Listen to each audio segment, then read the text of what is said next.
Hola, buenos días, buenas tardes, buenas noches, donde quiera que se encuentren en este momento o quizá cuando nos vean de forma grabada en nuestro canal en YouTube. Soy Leticia Gómez, soy la creadora y directora de este proyecto Sumar. Bienvenidos a nuestra segunda edición de Congreso Sumar Nexus 2022.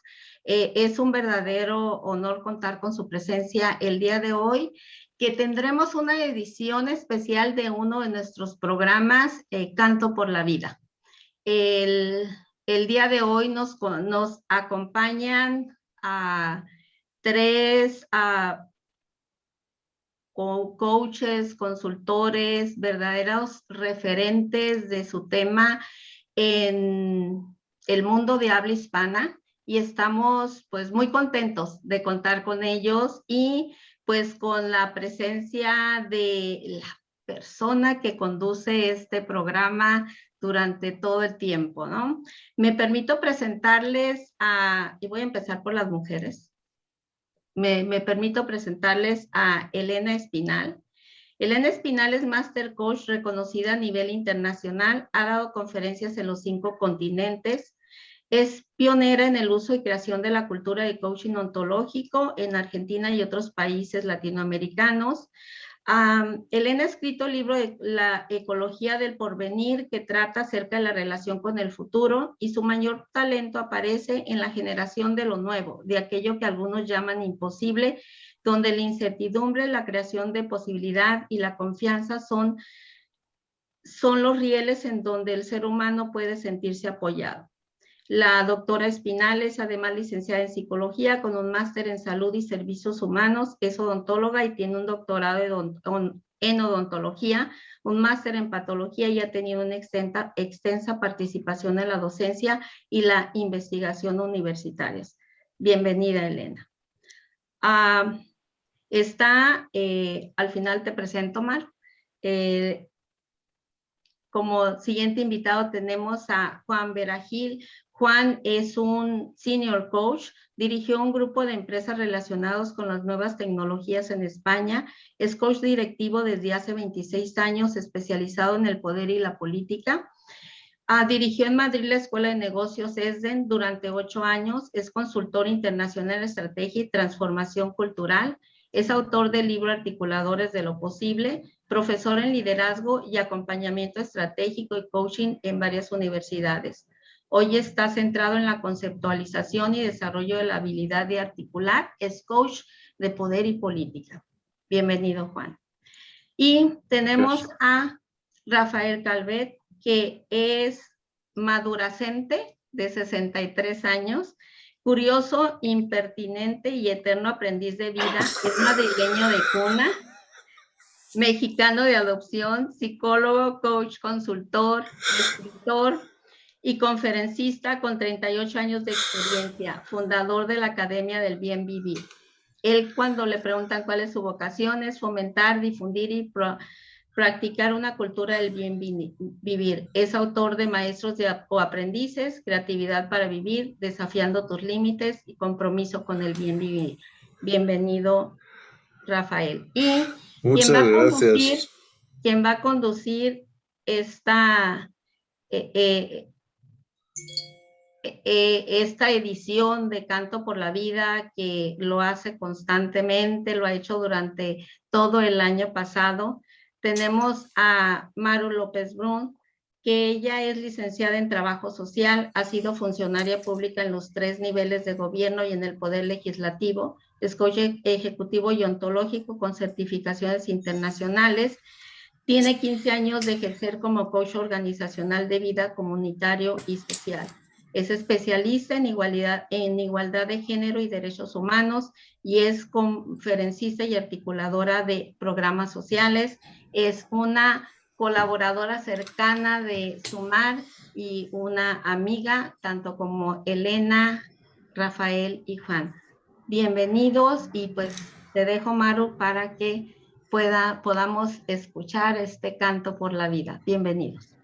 Gracias. Oye, déjame aclarar un puntito para que no quede así en el albur que Juan se ha dado cuenta, pero bueno, el lenguaje no es inocente, ¿no? Seguramente soy un curioso impertinente, pero lo que quería decir era impenitente, o sea que curioso permanentemente. Ahora, seguramente también seré impertinente para muchos, así que lo pondré en mi próximo currículum. Perdón. Muy bien, pues bueno. Gracias. Muchas gracias, Leti, por haber abierto este espacio el año pasado, por haberme invitado a tener un espacio que iniciamos en un encuentro de mujeres empresarias. Y muchas gracias a quienes han estado todos en este canto por la vida a lo largo del año. Llevamos, me parece que 8 o 9. Y gracias a la vida, diría yo, por tener hoy la oportunidad de estar con 3 personas que son parte de mi vida y que son parte de lo mejor de mi vida y de este año en el que ha habido una reflexión permanente sobre la vida. Yo quiero contarles que en mayo justamente del año pasado, nos juntamos, Juan, Elena y yo, a conversar sobre la vida. Y empecé con una canción que hoy no podemos poner porque no nos vamos a arriesgar a que se pueda o no se pueda grabar. Pero esa canción dice así, y voy a leer algunos versos. Y es donde yo quisiera enmarcarlo para cerrar ese círculo que se abrió hace un año y que hoy continúa con 3 maestros, por ahí quisiera empezar, 3 grandes maestros, maestros míos, maestros de muchos, 3 grandes amigos, 3 grandes colegas, 3 grandes cómplices. A mí la palabra cómplice me fascina. Cuando estamos compartiendo causas, cuando estamos compartiendo propósitos, cuando estamos compartiendo caminos. Y yo creo que a los 3, a Rafa, a Elena y a Juan, los enmarcaría en ese espacio de la complicidad para poder trabajar en la transformación social. Esa canción dice así: de vez en cuando la vida nos besa en la boca y a colores se despliega como un atlas. Nos pasea por las calles en volandas y nos sentimos en buenas manos. Se hace de nuestra medida, toma nuestro paso y saca un conejo de la vieja chistera. Y uno es feliz como un niño, como una niña, cuando sale de la escuela. Es la canción De vez en cuando la vida, de Joan Manuel Serrat. Alguien que me ha acompañado en la vida desde los 16 años que lo conocí y a quien he visto durante todos estos años en todos lados. Y a quien he llevado en el corazón, y me pareció que esta canción que abrió en aquel momento en mayo ese programa de Canto por la Vida, hoy nos podría ayudar para traer a Juan Manuel con nosotros a compartir este espacio con sus palabras, con sus canciones, con sus poemas en este caso. Porque Juan Manuel es un cantautor, pero sobre todo, a mi manera de ver, es un poeta. Un gran poeta que ha hecho de la poesía una forma de vida y una forma de vida que ha hecho poesía. Entonces, con esta reflexión, quiero también enmarcar este espacio de conversaciones en una gran conversación, que no sea una entrevista, que no sean las preguntas y las respuestas, sino que tengamos una conversación comunitaria, colectiva. Y yo quiero recordar, porque soy mexicana, muy mexicana, del altiplano, que en los tiempos antes de que llegara la conquista de los españoles a México, había siempre la costumbre de que los grandes sabios y los grandes maestros se reunieran de vez en cuando a reflexionar sobre la vida. Ahí está por ahí el canto, el canto de la flor y el canto, que es una reflexión que se hizo en Huejotzingo con los grandes filósofos. Y eso es lo que yo quisiera y lo que propongo que fuera hoy. Porque cuando pusimos el canto por la vida estábamos en un momento fuerte de la pandemia y hoy estamos saliendo y la vida nos ha enseñado cosas en aquel momento y hoy nos lleva más a pensar en el futuro que a pensar en lo que ya pasamos, pero sin dejar de estar ahí. Entonces, esa reunión de Huejotzingo es como que mi telón donde estamos, porque hoy estamos pues con quienes nos han acompañado a reflexionar. Y la primera pregunta que yo tendría como para disparar esta conversación y tomando en cuenta a Joan Manuel Serrat sería, ¿qué nos está diciendo la vida ahora? ¿Qué nos está pidiendo la vida hoy? En la experiencia que hemos tenido y en lo que ustedes quieren comunicar a todos los 33 participantes que estamos aquí alrededor de un fuego nuevo, quizá imaginario, en una reunión de reflexión, en una reunión de conversación también, para saber qué pensamos, qué queremos y qué proponemos en este momento para la vida de cada uno de ustedes y para la vida en la que estamos inmersos. ¿Quién quiere comenzar a decirnos qué nos está pidiendo la vida o qué te está pidiendo la vida a ti? A ver, Rafa. Mira, a bote pronto, sin pensar mucho, yo creo que la vida nos dice lo que nosotros queramos leer de ella. Yo lo he dicho muchas veces, creo que los que hemos ido al colegio tenemos la fortuna de haber vivido en dos escuelas, la escuela del colegio y la escuela de la vida. El problema es que funcionan exactamente al revés. En el colegio primero te enseñan y después te preguntan qué has aprendido, y la vida primero te pone el examen y después te pregunta qué has aprendido, pero antes de enseñarte nada. Entonces, las enseñanzas que sacamos de cada momento de la vida o de la realidad depende mucho de la mirada. O esto se lo he oído también a Elena alguna vez, supongo que estaremos de acuerdo. Cuando yo al principio de la pandemia escuchaba a mucha gente decir, de esto vamos a salir renovados y tal, yo era bastante escéptico. Siempre he dicho, creo que hay gente que va a salir muy renovada, muy crecida, con grandes aprendizajes, y hay gente que va a salir mucho más dolorida, mucho más herida, mucho más resentida, etcétera, etcétera. Por eso es tan importante que sigamos hablando de esperanza, porque yo creo que son momentos de cierta desesperación, que es una emoción mucho más asociada al momento, pero intentemos evitar que sean momentos de desesperanza, que es una emoción mucho más mantenida, ¿no? Es un estado de ánimo más permanente y más peligroso. Entonces yo creo que cada uno de esta realidad aprende lo que aprende. ¿Qué he aprendido yo? Yo he reforzado la idea de aceptación, ¿ya?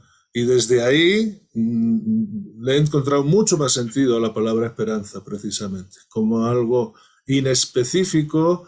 No es tan específico como una expectativa, mucho más ligado al medio plazo. No tiene prisa la esperanza, no tiene prisa ni tiene concreción, pero es una decisión personal. Al final es igual que la fe religiosa, al final es una decisión personal, y yo he decidido mantener esa esperanza, como decía Galeano, y dejar el pesimismo para tiempos mejores, ¿no? Eso es un poco lo que yo aprendí.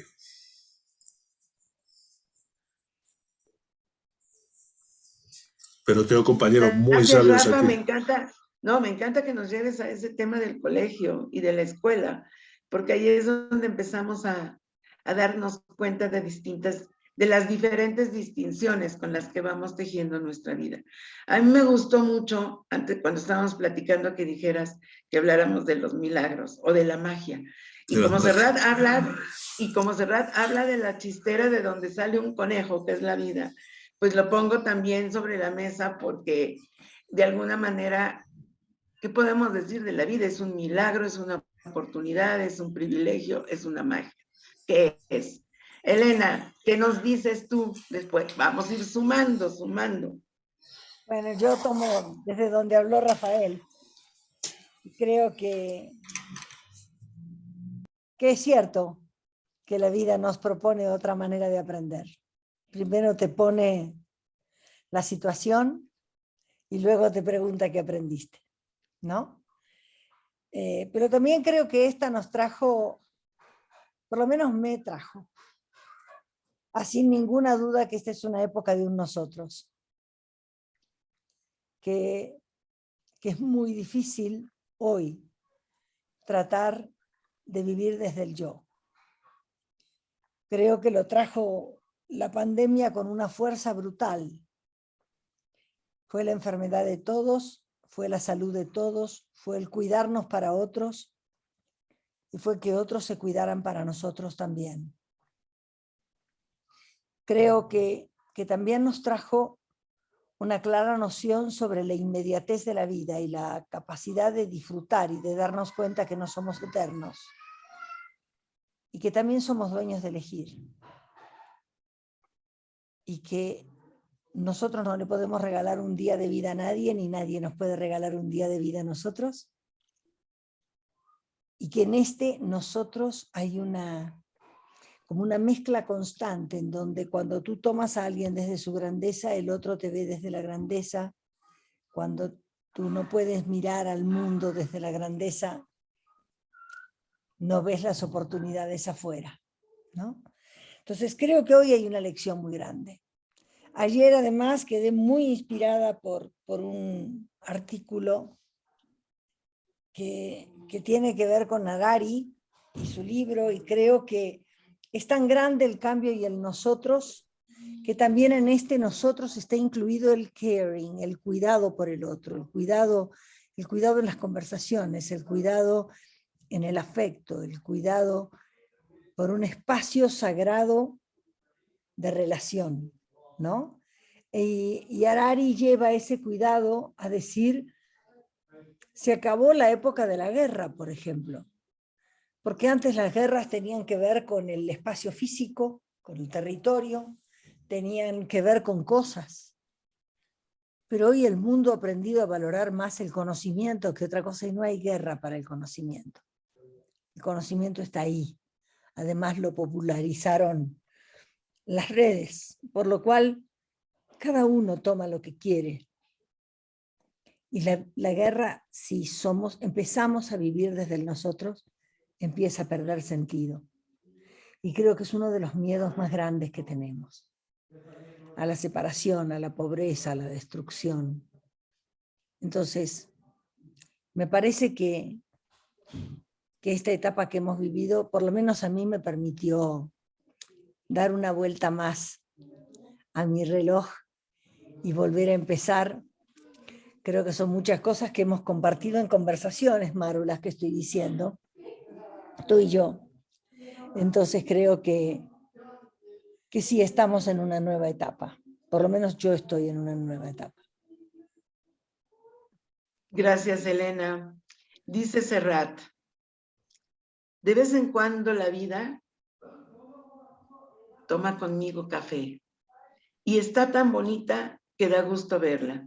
Se suelta el pelo y me invita a salir con ella a escena. Se hace de nuestra medida, toma nuestro paso y saca un conejo de la vieja chistera, que ya lo había dicho, y uno se siente feliz como un niño cuando sale de la escuela. Y yo quiero retomar lo que han dicho ustedes dos en el sentido de a cada quien la vida le pide algo, y esta frase de Serrat, se hace de nuestra manera. ¿Cómo hacemos que la vida se haga de nuestra manera y aprovecharla? ¿Cómo hacemos que se convierta realmente en el milagro de todos los días? Juan, tú y yo somos amantes tremendos de Juan Manuel Serrat y es algo de lo que nos ha unido desde que te conocí. Sus canciones, sus presentaciones, su poesía, su vida incluso. Entonces la quise traer también por eso. ¿Y qué te pide la vida? Bueno, sí, esa pregunta que me parece estupenda, ¿no? Y que a mí, por ejemplo, cuando leí Otto Scharmer por primera vez, me dejó como temblando prácticamente la idea de qué nos está diciendo la vida que hagamos, ¿no? En este periodo yo diría que lo primero que me dice la vida es que hay que vivirla. Es como si me dijera, Juan, vive, que hay que tocarla, que es efímera, volátil, que es intensa. Y vivir intensamente, quizá por este tiempo que he tenido como una especie de paréntesis en el que todo era más lento, vivir intensamente no se trata de correr, no es como hacer tantas cosas. Yo creo que la intensidad puede ser profundamente serena, que es algo así como cuando miramos el mar en una inmensa quietud y sentimos que se nos llena el alma, ¿no? De esa quietud, de esa intensidad. Me está hablando de eso, me está hablando de la quietud, de la intensidad, pero nada de eso es inacción. Es decir, también tiene que ver con la acción. La vida me ha hablado del valor de las cosas más simples, como a todos nosotros. En todo este tiempo en el que de pronto cosas que tenemos todos los días habíamos dejado de valorar y su ausencia ha vuelto a poner en énfasis en la importancia que tiene. En la importancia que tiene lo más simple, poder salir a pasear alrededor de tu casa y oler la naturaleza, ¿no? Cuando estás confinado. Todo eso me ha dicho, ¿no? Y bueno, y también poniéndole, uniéndome a tu cita a Serrat, a esta canción que nos traes, que por cierto era una de mis favoritas, lo hablamos ya una vez, especialmente esa parte que dice de vez en cuando la vida toma conmigo café. Me parecía que era lo que en muchos instantes de mi vida ha ocurrido, que tomaba café conmigo en el lugar que yo elegía. Uniéndome a eso, y para que no sea siempre Rafa el que nos haga reír, yo diría que me ha preocupado mucho la canción de Serrat escuchada hoy, porque es posible que hoy la vida no nos pueda besar en la boca porque nos pille con mascarilla. Entonces hay que estar preparados para soltar de vez en cuando la mascarilla y que la vida nos bese en la boca. Ay, qué lindo, Juan. Me encanta que la metáfora de Joan Manuel, la transfieras así. ¿Cómo no atrevernos a quitarnos la mascarilla de vez en cuando, como dice mi hermana Marcela, el bozal, para acordarse del Principito, para poder besar la vida en la boca sin pedir permiso, diría también por ahí un poeta. No hay que pedir permiso para disfrutarla, ni para vivirla con intensidad. Y quiero seguir con él, porque dice, de vez en cuando la vida se nos brinda en cueros y nos regala un sueño tan escurridizo que hay que andarlo de puntillas por no romper el hechizo. Y me encantó que trajeras esta emoción de la que yo, por lo menos, no siempre tenía claridad en cómo vivirla, que es la serenidad. ¿Qué cosas y cuándo en la vida tenemos que estar en esa emoción, que es la serenidad, que está ligada también a todo lo que pueda ser en el mar, pues una turbulencia, las olas grandes, las olas chicas, pero que siempre regresa a estar en serenidad y que es igualmente hermoso, pero que además nos prepara para volver a entrar en la turbulencia y en las grandes maravillas del mar. Me encantó porque la uno, esta serenidad, a eso que tú estás diciendo de cómo podemos y que tenemos el acceso a vivirla y no sobrevivirla de esa manera. Rafael, yo voy a hablar de las cosas que yo he aprendido de ustedes durante este año, por lo menos, que son términos, al seguirlos en sus encuentros, que han pasado a ser parte de mi vida y seguramente de la vida de muchos que están aquí. Y que también nos pongan en el chat sus comentarios para que podamos hacer una conversación ampliada, porque el tema que nos trae aquí no es el tema de uno o de dos, sino que es el tema de todos, puesto que todos estamos vivos y todos tenemos esas características de lo que acaba de decir Juan, de vivir una vida que es efímera, que tiene límites, que tuvo un comienzo, que tendrá un fin y que es para todos igualito. Y en otras circunstancias, como es haber vivido la pandemia de más fuerte, menos fuerte, de diferente manera, pero todos al final de cuentas. Entonces, una de las distinciones, Rafa, porque siempre yo me hago bolas, en México se dice hacerse bolas, a equivocarse o confundirse con el tema, y no voy a usar el que no te gusta, sino el que sí te gusta, espero no equivocarme. ¿Qué es tu propuesta del bien vivir? ¿Lo dije bien? Sí, no es que no me guste, es que son cosas distintas para mí. Y eso es lo que quiero que nos cuentes para que nos quede clarito. Yo estoy absolutamente de acuerdo con todo lo que decían, ¿no? Por supuesto, Elena y Juan. Creo que un gran aprendizaje que nos ha enseñado esta circunstancia es que solos no podemos, ¿no? Y que la vida tiene límites, como decía Juan. Y la vida tiene límites porque no tenemos el poder de controlar lo que pasa afuera, ¿no? Por lo tanto, yo creo que conceptos como el buen vivir, siempre digo de broma para mí, que sería tomar jamón de jabugo todos los días, o tomarme ese queso manchego y esa cerveza en el Retiro tan postergada que tenemos Juan y yo, ¿verdad? Es decir, y el bienestar son sensaciones corporales, pero que nos llegan de fuera, ¿ya? El buen vivir me llega de comer el jamón y el bienestar me llega de comérmelo en el Parque El Retiro con Juan o en una playita de Cancún o lo que sea. Pero el bien vivir es un concepto que va de dentro hacia afuera, ¿eh? Ya asumiendo y aceptando, porque la serenidad tiene mucho que ver con la aceptación de la realidad, que no tenemos control sobre lo que pasa fuera de nosotros, sobre la realidad del mundo y sobre lo que pasa, piensan, hacen o sienten los demás. El poder que tenemos, el único poder real que tenemos, que no es pequeño, es el poder que tenemos sobre nuestra capacidad de gestionar a partir de lo que pasa fuera. Y a ese concepto de dentro hacia afuera le llamo bien vivir, aprender a vivir de dentro hacia afuera, aprender a vivir por otro lado para gozar de esa serenidad, permanentemente satisfechos pero inconformes. La satisfacción nos permite gozar, disfrutar y sentirnos orgullosos del ser que somos hoy, y el inconformismo nos permite seguir buscando, persiguiendo esos sueños, como decía Jacques Brel, ¿no? Tener muchos, muchos sueños y el deseo furibundo de lograr algunos, pero no tener la expectativa de lograrlos todos, ni mucho menos, ¿no? O vivir sin la expectativa, sino usar el sueño como motor, como impulso, como motivo, pero no como medida de nada, ¿no?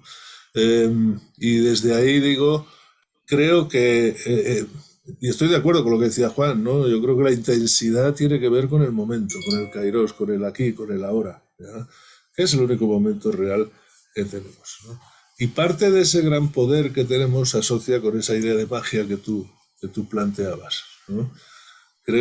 Yo siempre digo que a mí lo que más me gusta de la magia es saber que no existe, ¿ya? O sea que en realidad es un truco que me está haciendo alguien delante de mis ojos y no me doy cuenta. Es decir, es poder humano que parece magia, ¿no? Y creo que al final, cuando ante la realidad de que mucha gente piense que no puedo hacer nada, que no ve posibilidades, como decía Elena, ¿ya? A veces hay personas que hacen magia, ¿ya? Es decir, parece que hacen cosas extraordinarias, cuando en realidad no es magia, es poder humano, lo están haciendo ellos, ¿ya? Y si lo están haciendo ellos y tienen el poder de hacerlo, es porque efectivamente han decidido. Y ese poder es de todos, lo que pasa es que los demás no sabemos usarlo a lo mejor. Tiene mucho que ver también con lo que decía Juan, de decidir en este momento, elevar el nivel de importancia de los pequeños detalles positivos y decidir y elegir quitarle importancia a los pequeños detalles negativos, que en la convivencia, en la tensión, en el nerviosismo, en la ansiedad, en todas esas emociones que a veces nos llevan pues a deteriorar la convivencia de nosotros, ¿no? Creo, y termino con esto, que a mí me parece, llevo mucho tiempo diciendo que el valor fundamental del siglo XXI es el servicio. Me parece que cuando realmente los seres humanos aprendemos a vivir con el servicio, entonces desde el yo que soy, desde el cultivo del yo que soy, aprendo a poner la mirada en ese espacio intermedio que es el nosotros. Y desde ahí la convivencia sí se hace mucho más posible y la esperanza se hace mucho más fuerte. Bien vivir es aprender a vivir gestionando lo que pienso, lo que siento y lo que hago a partir de lo que pasa afuera, que no tengo control alguno. Esa es la distinción. Pero no es que no me guste el buen vivir, a mí me encanta el jamón. O sea, si eso se acompaña de buen vivir y de bienestar, muchísimo mejor, desde luego, ¿eh? Esa es la idea.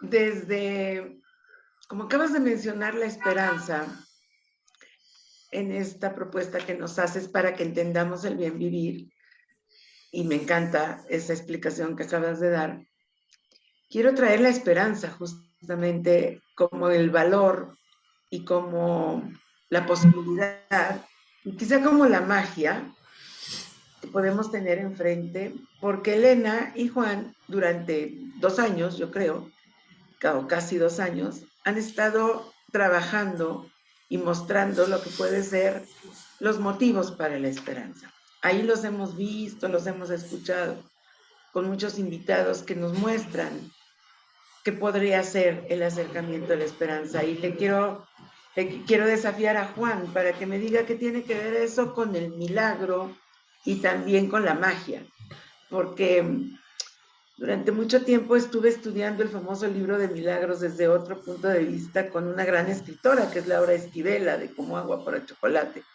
que tuvo un grupo chiquitito y con ella trabajamos. Y ella decía siempre que el milagro es un cambio de percepción, así de sencillo.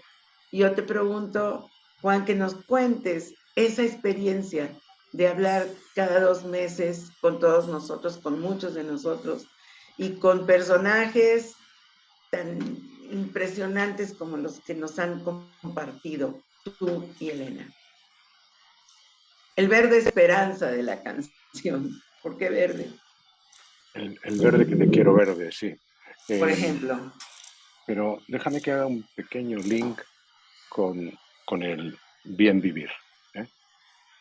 Y que lo haga porque yo fui de los primeros que tuvo la posibilidad de leer este libro, ¿no? Desafiando los límites, tus límites, compromiso con el bien vivir, porque Rafa me pidió que le preparara algo, ¿no? Y al final quedamos en un epílogo. Y eso supuso que me lo tuve que leer, ¿no? Me lo tuve que leer, lo disfruté y efectivamente me fui. A mí me gusta discutir las cosas, es un tema de origen de discutir casi todo. Entonces, discutir las cosas y eso de bien vivir y buen vivir que se está inventando ¿no? Y me fue convenciendo especialmente porque me prendió esta idea de que el bien vivir tiene que ver con la consciencia del vivir. Con ese darme cuenta de que vivo. Y esa conciencia nos lleva al aprendizaje. Y eso ya se empezó a poner tremendamente interesante para mí. Porque si me lleva al aprendizaje, también me puede llevar a la gestión del vivir. ¿Y por qué quiero tomar estas vías que nos deja abiertas Rafael? Porque de alguna forma, cuando hablamos de la esperanza con Elena, nos decidimos a hablar de ello juntos en la medida en que no lo veíamos como una actitud de espera, como no era me siento en un sillón y espero que la vida me dé lo que quiero que me dé, sino que lo vimos como aquella forma de vivir en la cual estamos decididos a gestionar nuestras convicciones, estamos decididos a gestionar lo que queremos a pesar de las posibles condiciones adversas e incluso a pesar de que pudiéramos encontrarnos con que ciertas probabilidades que algún experto pudiera decirnos son bajas de que eso ocurra, ¿no? Entonces, de alguna forma empezamos a mirar la esperanza. En algunos de los programas hicimos la distinción entre esperar y esperanzar, ¿no? Eso nos llevó a leer mucho a autores que han tenido que ver con la esperanza, ¿no? Y empezamos a ver toda esa gama de hilos que están entre esperanza, confianza, fe. De hecho, a veces la Real Academia de la Lengua no sirve demasiado para estas cosas porque te lía más. Te metes a mirar qué dice confianza y dice la esperanza de que algo suceda, ¿no? Y entonces tú dices, bueno, entonces la esperanza está contenida en la confianza. he terminado ayer de un artículo que saldrá próximamente con otro colega nuestro, con Daniel Taropio, en el que empezamos por una cierta discusión terminológica sobre si podríamos hablar del aquí y el ahora y del vivir hoy sin una idea del futuro, ¿no? Y si eso significaba la esperanza. Bueno, el caso es que hemos ido aproximándonos a darnos cuenta de que hay una experiencia orgánica de vivir que realmente hace que algunas personas tomen la decisión de tener esperanza. No es simplemente que la tengan genéticamente, sino que toman la decisión de tener esperanza porque quieren confiar en la vida con mayúsculas, ¿no? Y eso creo que es, eso tiene que ver con una actitud que después de confrontar lo escrito por Rafa, dije, bueno, pues vivir con esperanza es bien vivir. Y lo pongo así sobre la mesa para seguir entrelazando cosas y al final a lo mejor salimos con una sensación de que todo está unido, ¿no? De que todo forma parte de ese todo que una buena conversación puede poner sobre la mesa. Por lo demás, hay una parte de tu pregunta y es hablar sobre la esperanza surgió de una forma casual en un momento determinado en una conversación también en otro foro como este con Elena, y quedamos ahí prendidos de esa idea y ha sido fascinante el tener que estar, no quedarnos en una primera línea, sino ir profundizando y sobre todo buscar motivos para la esperanza. Gente que con su existencia nos hace, si la escuchamos con detenimiento, nos lleva a tener esperanza. Hoy precisamente tenemos una reunión con Elena y otras personas que tiene que ver con nuestro próximo programa de marzo, para traer otro ejemplo de personas que con su actitud invitan a vivir de otra manera, a vivir con esa esperanza. Al final, lo que puedo decir, y eso tiene que ver también con mi vida, la esperanza nos pone a trabajar. Entonces, eso como ha sido una cuestión así que muchas veces me han dicho, es demasiado trabajólico. Bueno, porque soy muy esperanzado. Debe ser por eso. Qué lindo, Juan. Y para darle la palabra y unirla para que te escuchemos en este tema de la esperanza, porque eres copartícipe, coeditora, coconductora en ese programa de los motivos de la esperanza y en otros más. Y me gustaría unirlo con el futuro que se va construyendo cada día, porque tú eres experta en eso, contigo he aprendido a ver a tener esa mirada de una manera diferente como la había aprendido hace muchos años. Voy a leer otro cachito de la canción. No le puedo hacer a Juan Manuel Serrat dejar su poema a la mitad. Y ahí te va ubicando. Yo creo que aquí también hay magia, porque se va entrelazando con lo que ustedes están diciendo. Dice, de vez en cuando la vida afina con el pincel. Se nos eriza la piel y faltan palabras para nombrar lo que ofrecen a los que saben usarla. De vez en cuando la vida nos gasta una broma y nos despertamos sin saber qué pasa, chupando un palo sentado sobre una calabaza. Yo diría que ahí está el milagro. Pero, ¿cómo nos puedes, a partir de esas reflexiones y en esa canción que escuchamos aquella vez, hablarnos de esto, de lo que ha sido para ti también esta experiencia de la esperanza, del futuro y de algo que tú a mí me enseñaste de la mano, tengo ese privilegio, que es el descubrimiento y la aceptación del poder personal.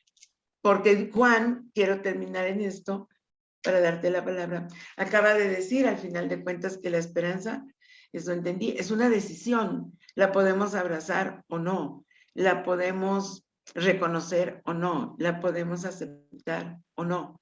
Yo creo que también aquí Serrat lo dice, y yo te he escuchado a ti, Elena, decirlo. Gracias. Llevas a traer como muchos hilos de muchos lados. Esa es la sensación. Bueno, para mí fue un desafío porque Juan dice que realmente sí lo hemos inventado juntos y es un privilegio hacerlo y no sabes lo que lo disfruto. Pero el título lo puso él, así que él se tiene que hacer responsable de eso. Y él me tiró de cabeza a revisar algo en lo que yo creía poco, porque para mí la esperanza tenía mucho que ver con una posición frente a la vida de menos peso que la fe, ¿no? Que era, la fe es declarativa y tú sabes que la mayor parte de nuestras declaraciones y de nuestras visiones, si las hacemos desde la fe, esto va a ser así, es así porque yo lo digo, pues pasa, ¿no? En cambio la esperanza para mí venía de la palabra esperar. Y a mí me gustaría, porque como te dijo Juan, realmente tú sabes que nos hemos puesto a estudiar y hemos leído diferentes autores y de muchas épocas y analizamos el tema de la esperanza y creo que eso es lo que estamos trayéndole a la gente, eso que estamos aprendiendo. Yo hoy creo en la parte activa de la esperanza, pero es una parte activa que confía en que hay un final que no conocemos, pero que de alguna manera va a ser bueno. Y yo acá lo quiero unir a una manera de vivir. Y si nos ponemos ontológicos, yo creo que eso es un plomazo, pero no importa, aguántenme un tantito. Siempre hemos hablado de conversaciones para la acción, conversaciones para futuras conversaciones, pero creo que nos faltó agregar una manera de conversar que puede ayudarnos a cambiar nuestra vida, la de nosotros y la de los otros. Y son las conversaciones poéticas. El empezar a mirar el mundo con ojos de belleza. El empezar a mirar el mundo con ojos de posibilidad. El empezar a mirar el mundo con ojos de asombro. Porque el asombro no está afuera. El asombro lo ponemos nosotros. La poesía no está afuera. La poesía la ponemos nosotros. Pero cuando tú puedes mirar desde ahí, fíjate lo que pasa. Fíjate lo que pasa en tu vida. Fíjate lo que empiezas a sentir. Y fíjate también qué es lo que le empiezas a hacer sentir a los otros. Qué mundos aparecen desde una manera de vivir que tiene que ver con las conversaciones poéticas. Y esas conversaciones poéticas no tienen, mira, no tienen tiempo de hacerlo y un tiempo para recogerlo, no tienen condiciones de satisfacción, no. Tienen la capacidad de crear intimidad. Tienen la capacidad de llevar a que el otro pueda como mirar tu alma si es que existe, mirar quién está siendo en el mundo en ese momento y compartir ese pequeño mundo, pequeño gran mundo, que también lleva a la creación. Y ahí lo quiero unir y en una de esas desafiar a Rafael. Yo sí creo en los milagros, Rafa. Yo sí creo. Y creo, ya te vi, ahí va, ahí va. Yo creo en varios tipos de milagros, ¿sabes? Mira, no sé si leíste hoy a la mañana, en mi lectura del diario a las 6 de la mañana, que cayó un meteorito en Canadá que perforó el techo de una señora de la casa y le cayó en la almohada a pocos centímetros de donde ella estaba durmiendo. Esta mujer, hablando de conversaciones poéticas, decidió dejar enfriar la cosa, por supuesto, la recogió con mucho cuidado y le entregó a una universidad para estudiarla. Y ella sabe que le cambió la vida porque hoy hay gente que le ofrece comprar el meteorito, porque es un meteorito menos contaminado, y ella está diciendo que está dispuesta a venderlo y que también está dispuesta a pasearlo por escuelas y universidades para que haya alumnos que se enteren de su historia y que además tengan la experiencia del meteorito. Entonces, claro, ¿cómo que la vida no te va a cambiar en un instante? Ahora, ¿te la cambió el meteorito? No, te la cambió la manera de relacionarte con el meteorito. Entonces, en el hacer el milagro, siempre hay una parte tuya. Y yo creo que los seres humanos somos hacedores de milagros. Porque cada vez que generamos algo que parecía imposible, cada vez que logramos crear algo en nuestra vida, hemos hecho un milagro. Cada vez que nos podemos salir de la rutina, cada vez que nos podemos salir del deber ser. Y si a eso le ponemos poesía, y no conozco poesía que no tenga amor, porque yo creo que la poesía hasta se relaciona desde el amor con el dolor, aparece algo nuevo. A ver, quiero pasarle la bola al Rafa. Por ilusiones, digo, por alusiones.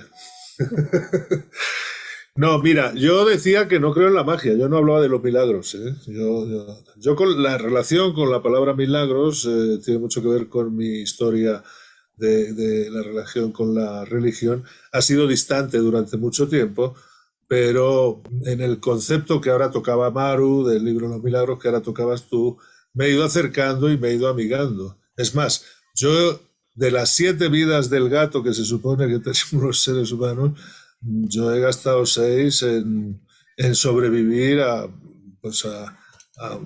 un par de eventos aéreos. O sea, quiero decir, soy muy consciente de que la vida a veces por 30 segundos me ha regalado el derecho a seguir viviendo. Y por lo tanto, si a eso le llamamos milagro, he sido testigo de varios. Yo hablaba de la magia, y además un truco metafórico para decir que la magia no le pongamos el poder hacia afuera de nosotros, porque entonces seguimos regalando poder. Hablaba de la magia que tenemos nosotros para empoderarnos, ¿ya? Y para regalar poder, porque muchas veces somos torpes también, ¿no? Es decir, ¿cuánto poder le regalamos a un arete que he perdido porque tengo prisa para que ese día sea ya un día estropeado, ¿no? A que no haya croquetas de jamón en mi restaurante preferido, entonces ya es un día estropeado. A que no haya entradas para el cine, que me hace mucha ilusión. O sea, ¿cuánto poder estamos regalando a eventos externos para regalar un día entero de nuestro bien vivir, ¿no? En ese sentido, así que no estoy peleado con ese concepto de milagro, ni muchísimo menos, si he sido testigo de varios. Pero fíjate, a mí me estaban resonando 2 cosas, una de lo que ha dicho Maru, de lo que decía Maru del poema, y otra que comentabas tú de las conversaciones. Estaba reflexionando que quizá la esperanza tiene que ver con una parte del poema que ha dicho 2 veces, no con que la vida a veces nos dé la pincelada o nos invite a café. Tiene que ver sobre todo con el de vez en cuando, con aceptar que eso va a pasar de vez en cuando, que no va a pasar siempre, pero que siempre puede haber otro de vez en cuando por llegar, ¿ya?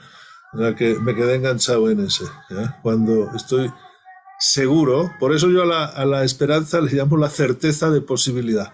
Y como bien decía Juan Vera, que las cosas sean posibles no tiene nada que ver con que sean probables. Probables es aumentar la probabilidad estadística, ¿no? Hay cosas que son excepcionalmente improbables, pero sin embargo son posibles, ¿no? Y por lo tanto vivir con esa certeza de posibilidad me da. Y sumado a las maravillosas conversaciones de intimidad poética, a mí me parece que la poesía es el lenguaje del alma, ¿no? O sea, la poesía es el lenguaje del corazón, la poesía es metafórico, un lenguaje metafórico y muy intimista. Hay unas conversaciones de las que no estamos hablando, que mencionaba un poquito Juan antes por encima, que es las conversaciones de liviandad, de humor, ¿no? Que tampoco estemos todos los días tan espesamente profundos, ¿no? Que yo creo que tomarse a veces la vida con liviandad no siempre se puede, desde luego, ¿ya? Pero cuando tenemos esa actitud hacia la liviandad, no le agregamos nosotros más peso al peso de la vida. No le agregamos nosotros más drama al drama de la vida, ¿ya? Sino que aceptando ese drama lo gestionamos, lo transitamos, y si no nos deja huella, podemos vivir y seguir sonriéndole a la vida a pesar de las heridas. Porque cuando una herida está cicatrizada ya no duele ni se va a abrir. Eso es lo importante. Y yo creo que el humor, como decía Lelutier, es una cosa muy seria, ¿no? O sea, que es algo que no solo a nivel neurológico ya sabemos lo que genera, sino que además es profundamente relacional, tiene que ver con ese mundo del nosotros que decía Elena. ¿Ya? Uno no se va contando un chiste por la calle solo y se mata la risa, ¿no? ¿Vale? Normalmente es un acto social o al decir la tontería, ¿ya?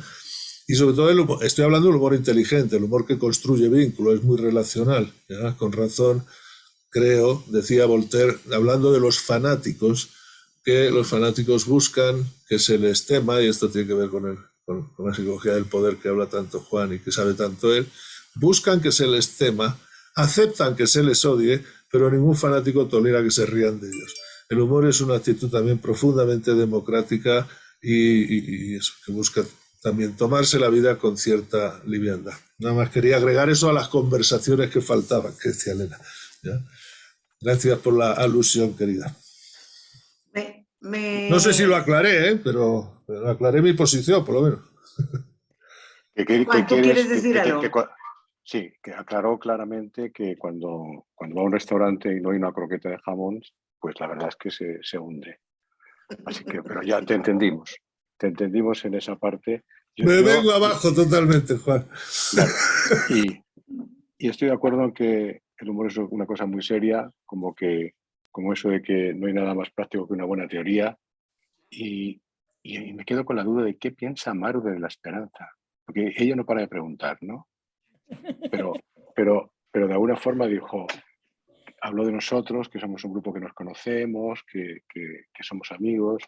Entonces yo digo, tomándome ese derecho, ¿y tú, Maru? A ver, qué bonito que me pongas del otro lado, Juan. Me parece muy bien.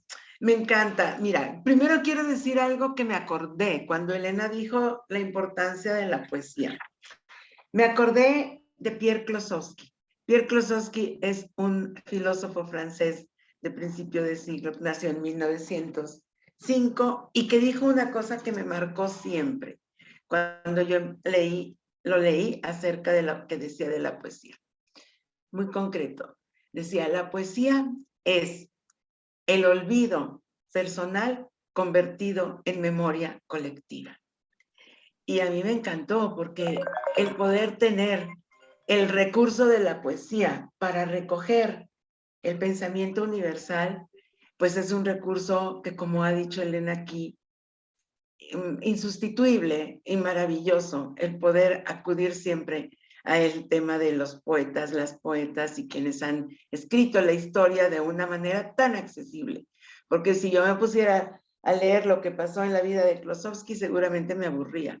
Pero cuando leemos la poesía de lo que ha pasado, por ejemplo en España, yo aprendí de la guerra española a partir de Serrat y de los poetas, justamente de los poetas que cantaron, que pelearon, que lucharon y que nos enseñaron lo que había sido la guerra en España. Y de la esperanza, ¿qué pienso de la esperanza? La veo como el recurso más maravilloso de poder creer.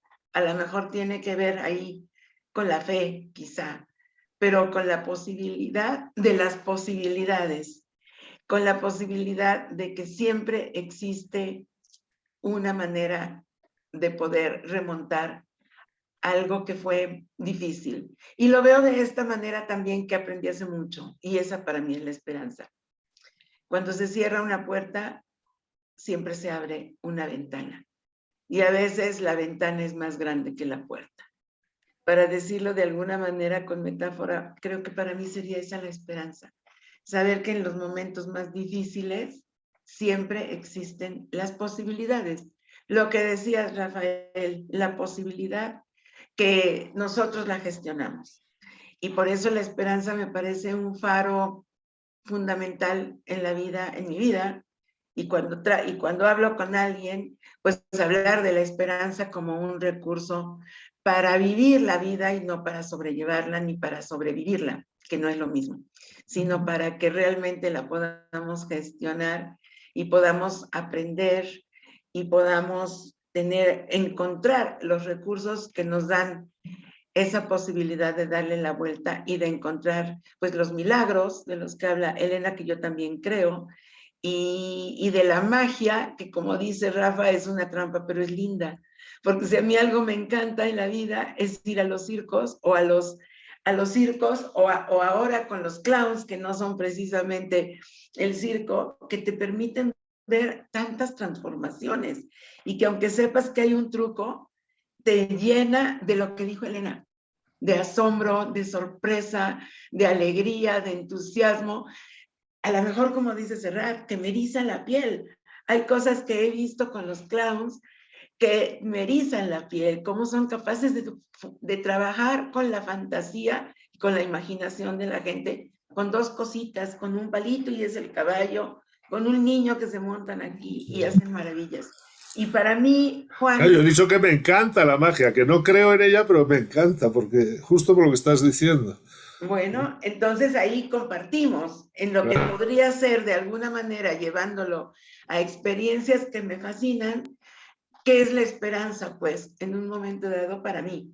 Eso, la esperanza de que puedas remontar un tema impresionante, enorme, lo voy a decir con toda la cariño, por ejemplo, que mi hermana haya podido romper y haya podido trascender la muerte de su hijo, su único hijo en un accidente, y haya podido crear un movimiento para trabajar por los chavos y las chavas en México. Para mí eso es la esperanza, que no se tronó, que no se murió, que no se suicidó, que no se volvió loca con el dolor, sino que fue capaz de transformarla. Y hoy, cuando un día que hicimos un ejercicio, ¿quién tiene algo para vivir? La primera que levantó la mano fue ella.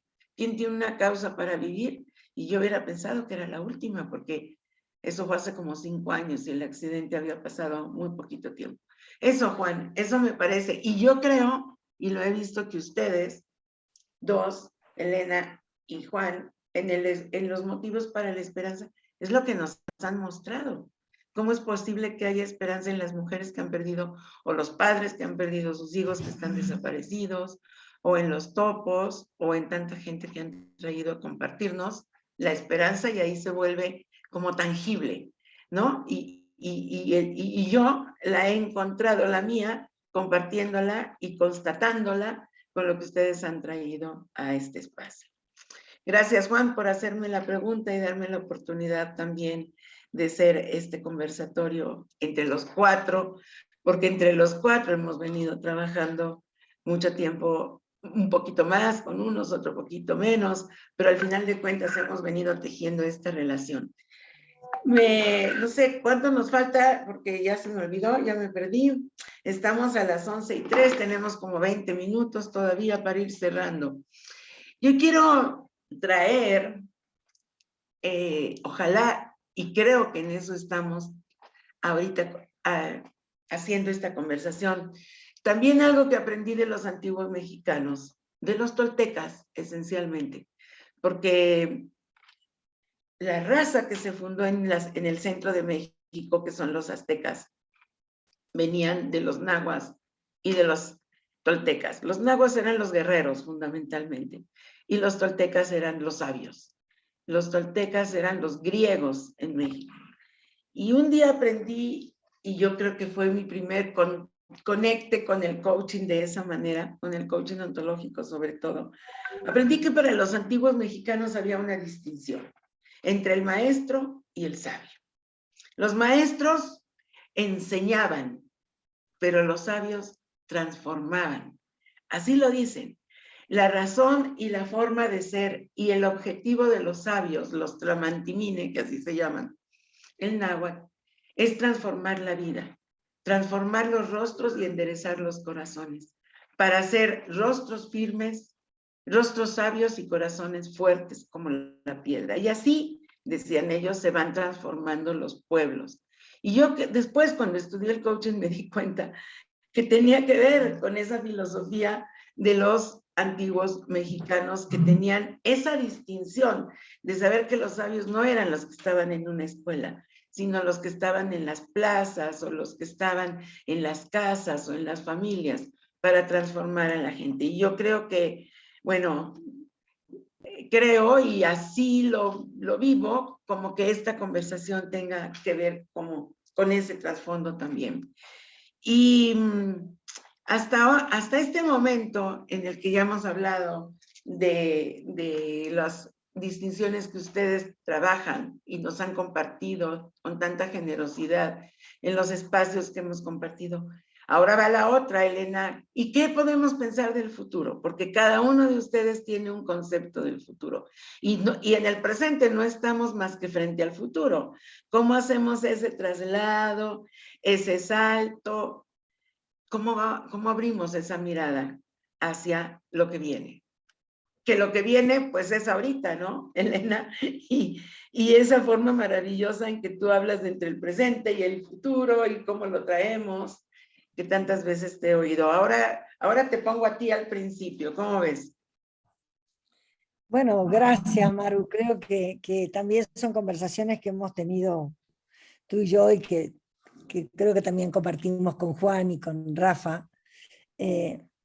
Tú sabes que yo creo que el futuro compró su definición, es el tiempo que nunca llega. Y lo que nos llega es el presente. Ahora, ¿cómo nos conectamos con ese futuro? Y es el amor como base, pero fundamentalmente es la expectativa, la esperanza, la fe, la que nos permite soñar y es la que nos permite generar visiones que tienen un poco más de compromiso que el sueño para que se realicen, ¿no? Y lo que hoy podemos tener es calidad de decisiones para esa construcción. En general, nosotros cuando tomamos una decisión, si alguien nos pregunta ¿por qué decidiste eso? Decimos porque bla, bla, bla, bla, bla. Y no nos damos cuenta que los por qué nos llevan a una historia de por qué lo hacemos. Ahora, hay otras historias que tal vez sean más ricas, que es empezar a darnos cuenta que nuestra toma de decisiones, si las decisiones las tomamos de el para qué queremos crear, qué es lo que queremos crear adelante, nos vamos a dar cuenta que tal vez las decisiones algunas veces son muy distintas. Que muchas veces esas decisiones llevan a que nos confrontemos con la cultura, con lo que se espera, con lo que se debería. A mí me causa gracia porque muchas empresas incluyen el futuro, incluyen la visión, incluyen que la gente traiga lo más grande de sí a la empresa, pero en el momento de tomar decisiones dicen sí, pero esto no está en ninguna política, entonces no se puede hacer. Y no nos damos cuenta que con esa sola respuesta estamos diciendo que estamos honrando el pasado y no el futuro que queremos crear. Por lo cual, futuro vamos a estar creando igual, pero como una continuación del pasado. No sé si recuerdas, pero tuvo una gran directora de recursos humanos hasta el año 18, Netflix, y esta directora terminó destruyendo las políticas y procedimientos. Y dijo, en una empresa en donde se inventa todo, ¿cómo le vamos a poner carriles a cómo deben ser las cosas? Porque la mayor parte de las cosas son excepciones. Entonces, ¿en qué nos vamos a tener que basar? En el bien común, nos vamos a tener que basar en el para qué, en una lógica de construcción. Y me pareció brillante, porque además, creo que ella no lo dijo, pero yo agregaría, hay que basarse en la confianza para construir una cosa así. Una de las cosas que alguna vez tuve en conversaciones con gente que ha trabajado en Netflix, por ejemplo, son los gastos de viaje, que en todos lados existen políticas. Y aquí los rompieron, no había más políticas. ¿Cómo medían los gastos de un viaje? Con la lógica de lo que podría obtenerse a partir de eso, y que era una posibilidad, no una realidad. Todavía no era. Pero entonces ahí sí estamos llamando a lo más grande. Porque no llamamos a una honestidad que se mide por cumplir. Estamos llamando a una honestidad que se mide por cómo yo miro lo que hago, qué valor le pongo y qué valor espero conseguir a partir de mi diferencia. Entonces, me parece que son maneras de construir futuro que hoy también podemos mirar. Hoy Rafa decía cuánta gente con lo del COVID, por ejemplo, ha perdido sus empresas, cuánta gente se ha desarmado, cuánta gente se ha deprimido. Y creo tener la compasión para escuchar sus conversaciones. Pero también eso tiene que ver con la manera de mirar, con lo apegados que estamos a lo que tenemos o hacemos. Y a veces la vida nos presenta oportunidades que es como barajar y dar de nuevo, ¿no? Si hay algo que la vida nos promete es el cambio. ¿Te imaginas un periodista con el meteorito que armó el Golfo de México diciendo se destruyó el mundo y vamos a morir todos? Y no fue así. Mira lo que es el mundo hoy. Entonces, ¿qué hay en esta mirada? ¿Qué hay en nuestra relación con este futuro? ¿Y qué conciencia tenemos de que ya no tiene sentido soñar un futuro solos? Porque es cuestión de conciencia saber que el futuro siempre lo construyes con otros. Aún con aquellos que no saben para qué futuro tuyo trabajan, pero trabajan para un futuro propio que quede incluido en un futuro más grande. Entonces, ojalá empecemos a pensar un poco más sistémicamente en nuestros futuros y empezar a saber que somos tan libres que no existe un futuro al cual vamos.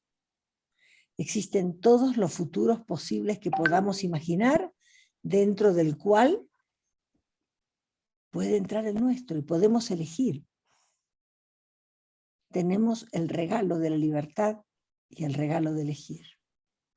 Ojalá lo honremos, haciendo de nuestra vida algo que valga la pena, haciendo de nuestra vida algo que cada vez entiendo más cuando hablamos de trascendencia, y este es un gran invento humano que aparece en el lenguaje. ¿A qué nos referimos con trascender?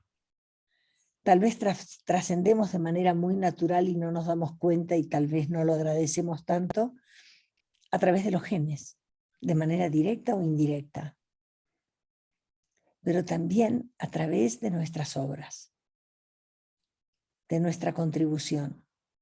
Y cuando trabajamos desde la esperanza, y acá lo uno con lo que hablábamos antes, la esperanza también incluye: tal vez yo no pueda ver el resultado de todo esto, pero viví para lograrlo.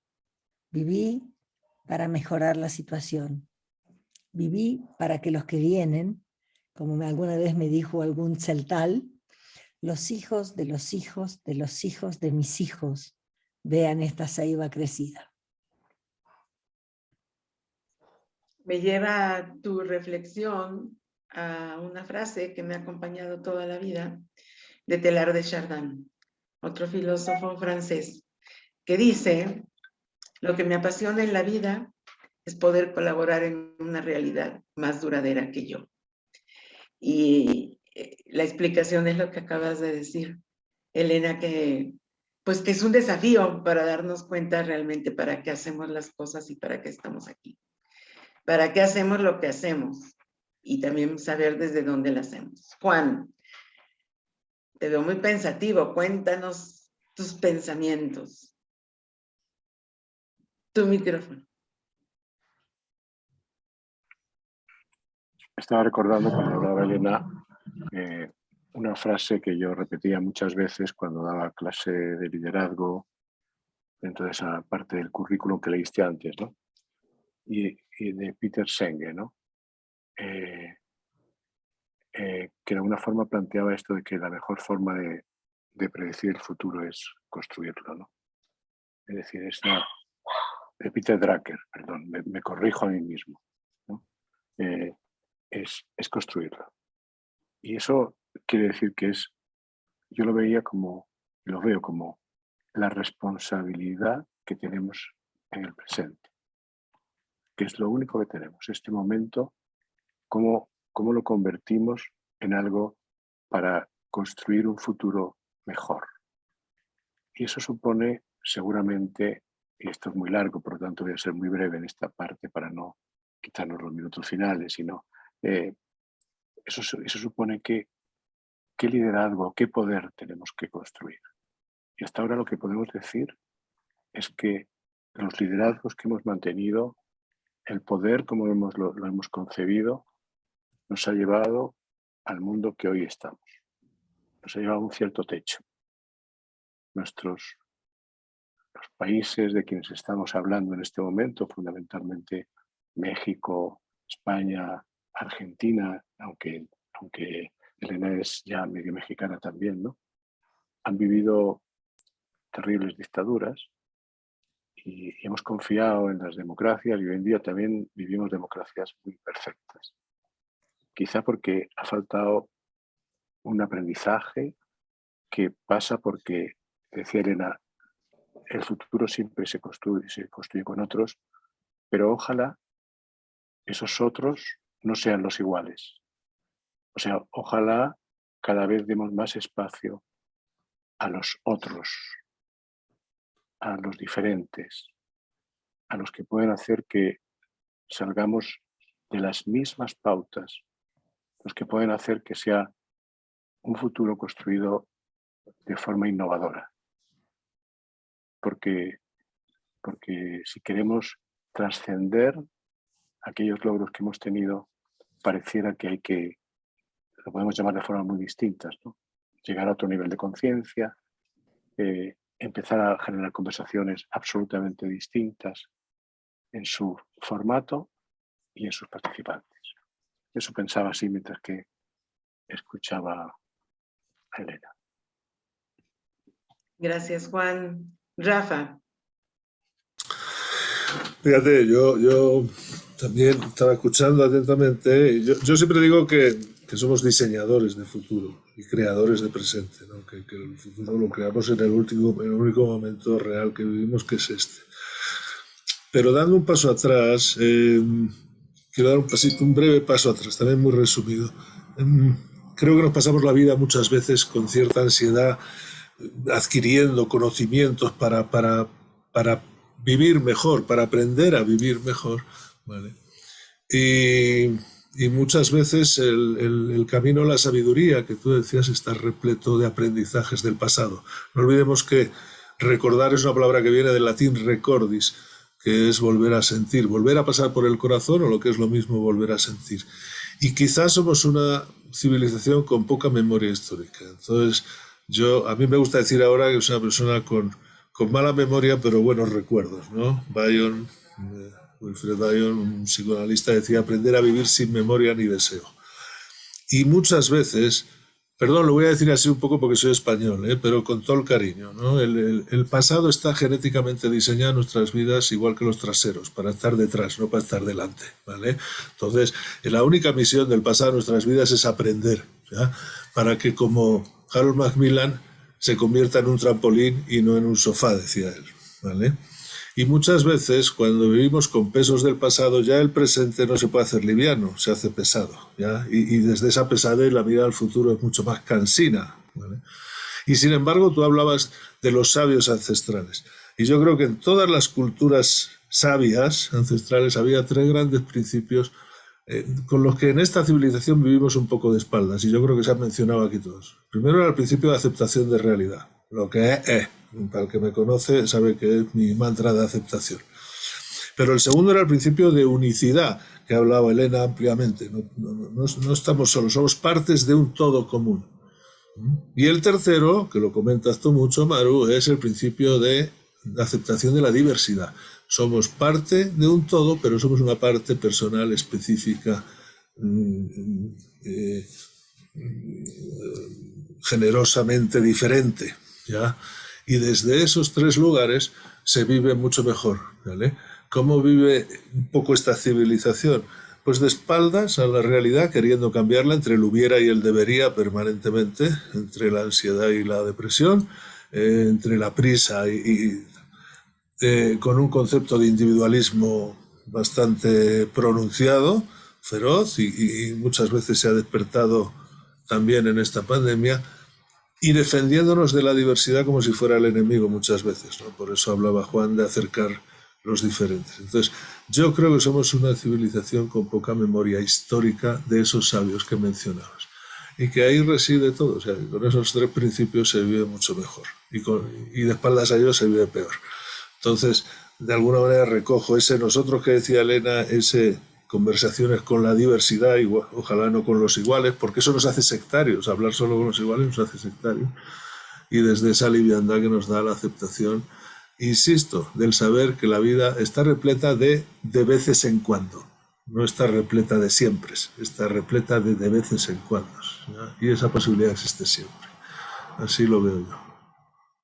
Gracias, Rafa. Vamos terminando y yo les quiero pedir para terminar una reflexión final de este espacio, porque el final no existe. El horizonte se mueve y siempre estaremos persiguiendo el horizonte. Entonces, ¿cómo queremos cerrar este espacio hoy con este canto? Porque cuando le pusimos Leti y yo el nombre de canto fue a propósito, el canto que existe fuera y el canto que cada quien hace, el canto por la vida de los demás, por la vida de cada quien. Porque como acabamos de escuchar, no estamos solos, ni somos independientes, somos codependientes de lo que sucede cada día.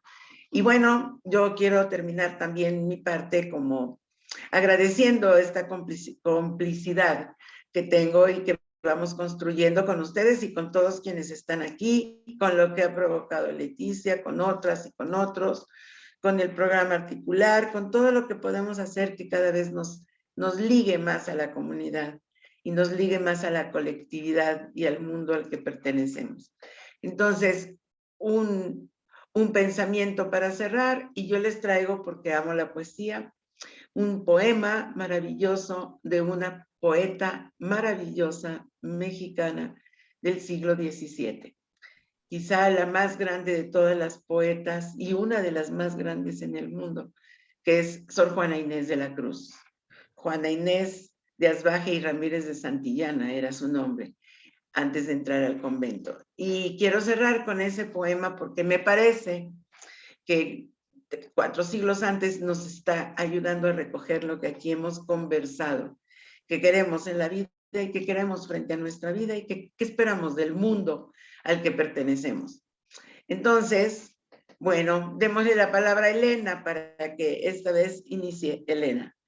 Tu mensaje final, y al final le regresamos la palabra a Leti para que nos despida de este maravilloso conversatorio que yo de verdad agradezco profundamente y que he disfrutado enormemente.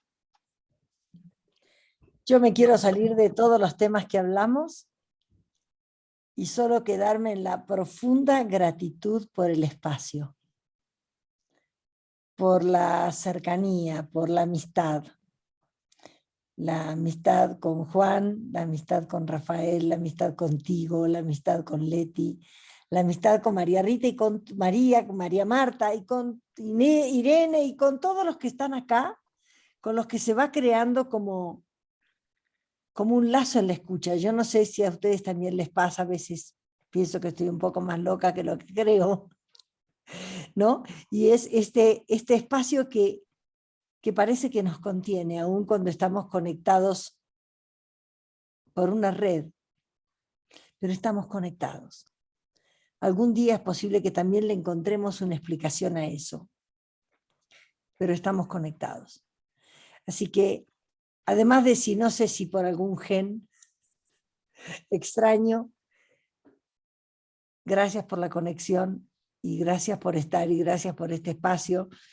Gracias, Maru, por haber creado esta hermosa conversación entre los cuatro, por haber generado otra vez una excusa para que haya otro encuentro. Gracias, Elena. Muchas gracias. Juan.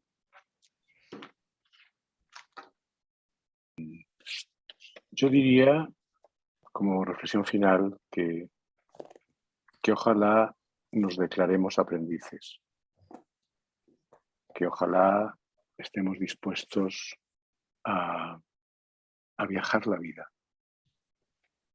Un buen viajero, leí alguna vez, era aquel que tiene más curiosidad que planes. Y creo que la curiosidad es el principio activo más importante del ser humano.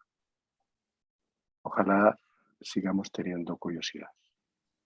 Por eso yo les invitaría a que nos hiciéramos un cóctel, algo así, compuesto por una buena dosis de curiosidad, bastante humildad, un tercio de esperanza y, como aprendí cuando terminé mi coaching o pasé por Querétaro en mi proceso de formación, con un vaso de sangrita poética. Eso. Gracias, Juan. Rafa, te escuchamos. Fíjate, haciendo valer de nuevo esa poderosa idea del nosotros, de que solos no podemos y de que además no tendría sentido tampoco. Sin embargo, las grandes decisiones son impersonales, ¿ya? Y ese es el gran poder que tenemos, que siempre y en cualquier momento y circunstancia podemos tomar una decisión que nos cambie la vida a pesar de lo que esté pasando fuera. Me viene a la cabeza una frase de unas manifestaciones de protesta que hubo en Madrid y en el mundo hace unos años, cuando decían: quizás hemos sido hijos del conformismo, pero no seremos padres de la resignación, ¿no? En cualquier momento podemos tomar esa gran decisión que nos ligue a ese nosotros, que nos ligue al bien vivir, que nos ligue con la liviandad, que nos ligue con esa curiosidad del aventurero, claro, efectivamente, ¿no? El aventurero no tiene la expectativa de que hay detrás de ahí, sino la curiosidad permanente, que me parece que es una energía fundamental. Y desde ahí poder, como decía sabiamente Elena, agradecer lo que la vida sí nos da y aceptar serenamente lo que la vida nos quita o no nos da. Y yo tengo que agradecer también en este espacio, primero, mezclarme entre estos personajes tan admirados también y queridos por mí, y habiéndome invitado. Así que todo mi agradecimiento, toda mi gratitud y todas mis ganas de seguir viviendo con curiosidad, esperanza y liviandad. Por eso siempre diré alguna tontería y por eso seguramente siempre seré también algo impertinente, además de impenitente. Gracias, Leticia, gracias, Maru, gracias, Juan, y gracias, Elena. Chao. Y gracias a todos. Ha sido un placer. Oh, my goodness. Gracias, Rafa. Me encanta que siempre terminemos con tu buen humor, porque nos pones con esa chispa de la vida que es podernos reír todos juntos, todas juntas, hoy en este espacio de reflexión que yo, como Elena, agradezco profundamente por quienes están aquí, Juan, Elena, Leti y Rafa, pero también por quienes están aquí acompañándonos a reflexionar, compañeros y compañeras de muchos espacios que he amado profundamente y que hoy son parte de mi vida. No quiero mencionar alguno porque me voy a brincar a otros, pero hoy todas y las personas que han estado aquí hemos hecho este conversatorio, esta reflexión, con sus reflexiones en el chat, y al final Leti nos dirá el final, el cierre de esta parte. Mucha gratitud. Hoy yo podría decir, como la canción de Serrat, de vez en cuando la vida. Me encanta lo de vez en cuando, para que sepamos que no es todo el tiempo, porque nos aburriría, nos empalagaría, sino que es de vez en cuando. De vez en cuando la vida me besa en la boca. Y hoy puedo decir que en este espacio la vida me besó en la boca, con un beso profundo, amoroso, cercano y quizá colectivo, aunque parezca una barbaridad. Si hay algo hay que agradecerle a la pandemia, y yo se lo agradezco dentro de todo, es que hayamos construido ese espacio que sin la pandemia, con muchas y muchos yo no me hubiera encontrado, y nos encontramos. Y para cerrar, con todo mi agradecimiento, y como dice Julio, mi maestro, Julio Laya, más allá del agradecimiento, con la gratitud a flor de piel, yo les quiero compartir las palabras de Sor Juana, una mujer y una poeta y una feminista que amo profundamente y que ha sido guía en mi vida para muchas cosas. Dice: en perseguirme, mundo, ¿qué interesas? ¿En qué te ofendo cuando solo intento poner bellezas en mi entendimiento y no mi entendimiento en las bellezas?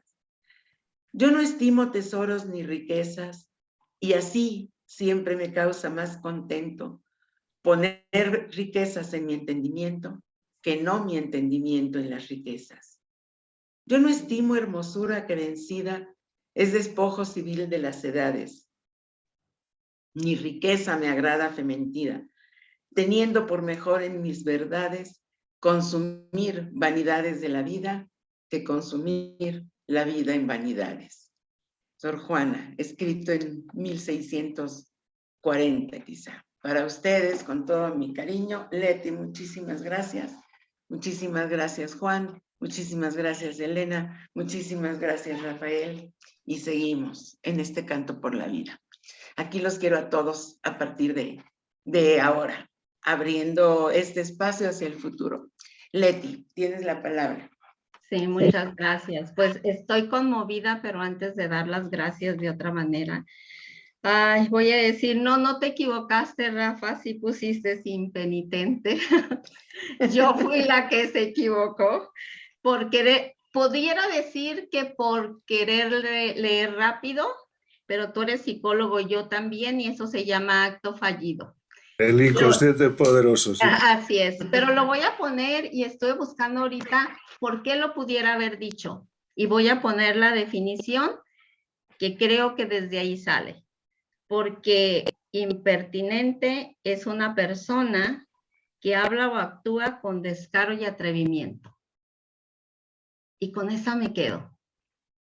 Porque creo que ese eres tú. Porque es desde ahí. Entonces, es eso. Entonces, sí lo pongo, lo dejo. Rafa, entre todo lo que leí, es impertinente e impenitente. Desde ahí lo dejo. Estamos de acuerdo, estamos de acuerdo. Entonces, sí, yo también voto por eso. Honrado y agradecido, gracias. Besos, Leti. es desde ahí. Y pues bueno, ¿cómo me voy? Me voy profundamente emocionada, me voy agradecida, me voy llena. Les anuncio, este no puede ser el último encuentro de esto. Creo que esto nos da para querer más. Y agradecida con el espacio que nos ofrecieron, me voy con esperanza. Me voy queriendo construir futuro, pero sobre todo me voy agradecida porque mi presente cuenta con ustedes 4, contigo Maru, contigo Elena, contigo Juan, contigo Rafa y con todos los otros que están con nosotros. Como dijera Maru, si pongo a todos, pues me faltaría a lo mejor alguno, porque sin ustedes no sería posible esto. Gracias por sumarse, gracias por ser parte de esto, gracias por ayudar al equipo de Sumar, que sin ellos también esto no sería posible. Todas las personas que me acompañan en esto que yo llamo como una locura, pero lo que me voy dando cuenta que habemos muchos locos en el mundo. Entonces, gracias al equipo de Sumar, gracias a los chicos que están atrás tratando de que esto salga lo mejor posible y gracias a ustedes que nos escuchan y que nos acompañan. Conmigo, sin Sumar, sin ser parte de esto no sería posible y como siempre cierro es que 1 más 1 en Sumar no da 2, multiplica de manera exponencial. Muchas gracias por estar y los esperamos en nuestra próxima sesión que va a ser a las 5 de la tarde, hora de la Ciudad de México. Y esta va a ser con, ahora sí espero leerlo bien, con Laura Schmusch, Entonces, los esperamos que puedan estar. Va a ser algo también muy espectacular. Muchas, muchas gracias por habernos acompañado el día de hoy. Un abrazo para todos. Placer, muchas gracias. Muchas gracias. Chao, chao, chao. Adiós. Abrazo.